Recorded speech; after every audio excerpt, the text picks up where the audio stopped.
Hello and welcome. I am Lucila Williams, the founder of The Intentional Advisor and the author of the Intentional Insider blog. So today I'm just bringing you a little bit of a follow-up conversation on some things we've talked about in the past. So I want to talk about the Intentional Advisor, the TIA Purpose Planner, and specifically how to use one section within the Purpose Planner. So I want to start by kind of giving you a little bit of an overview. The Purpose Planner is a business mindset journal. It's a daily use journal, and there are 6 sections as part of the Purpose Planner. The first section is setting your intention. The second section every day is taking some time to do gratitude, to write down 3 items that you're grateful for. The third section is your next step, and that's going to be the topic of our conversation today. Then we go on to the to-do list, and the to-do list are all of the small tactical things you need to do day to day. Action tracking, those are the metrics you need to be tracking. So I try to focus on behaviors, whether that might be phone calls or appointments or networking meetings or discovery meetings or emails, however you want to track, whatever you want to track in your practice goes in that section.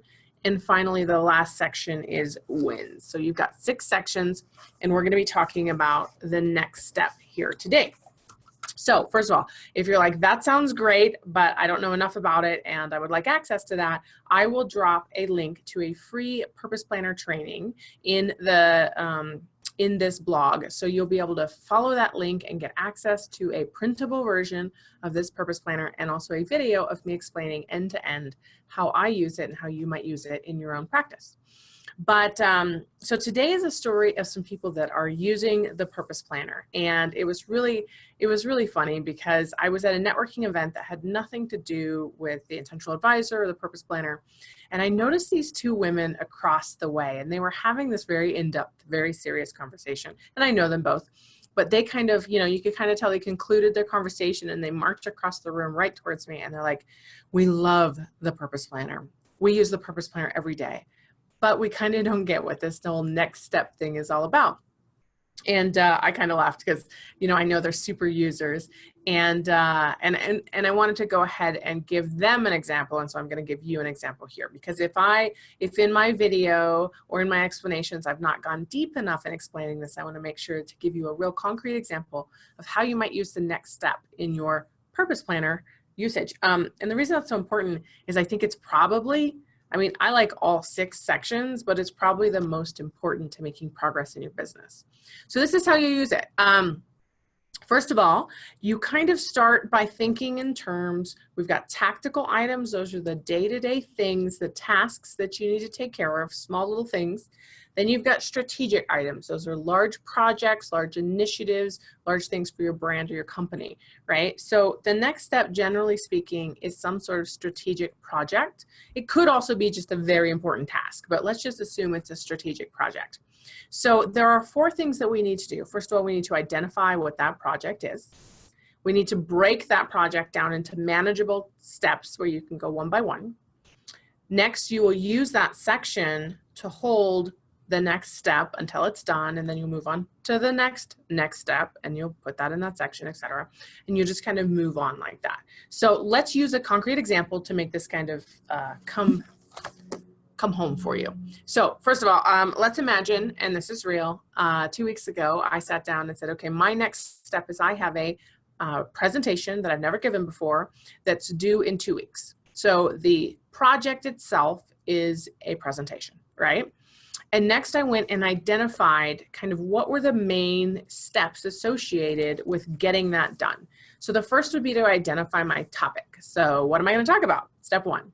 Step 2 would be to outline the actual presentation. So go and build a traditional outline like we all learned in junior high school. The third would be to create slides. And in my case, I actually like to create the handout before the slides. So create the handout for me, and then I go back and create the slides to support what I want to say and how I want to walk the advisors through the presentation.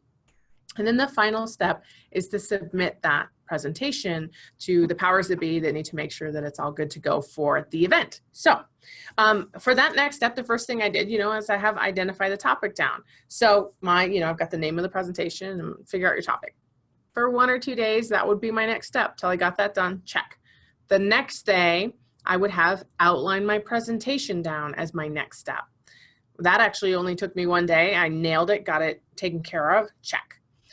Next, I went on to create that handout, right? So that was my next step for a few more days until I got that handout created, check. So, and so on and so forth, obviously through the entire project until it's submitted. And I actually am going to be working on it this afternoon, so it's not quite finished. And that will hopefully be checked off. My next step will be checked off today. But, you know, I just want you to think in terms of, you know, what would your days feel like or your weeks feel like if not only did you take care of your clients and you did your basic work as a financial advisor, but you moved your business forward, like you actually worked on the business and created something that mattered. And, you know, the final section is the wins section. And I will tell you, there's nothing that feels better to me than knowing that not only did I take care of the little things, but I really took a step forward in my business and celebrating that in the win section of the purpose planner. So, you know, I'll encourage you to kind of think about that in terms of like, what is the next big project? Sometimes it's something that's like looming over you, you know you need to do, it's nagging at you. That's how you're going to use it. Sometimes it'll be like this for a specific project. So there's lots of different ways to use it. Like everything in the purpose planner, you get to make your own way of really full utilizing it in your practice. So I hope you're using the TIA Purpose Planner. If you are not yet, the link will be on this page. Please go in there. You just put in your email.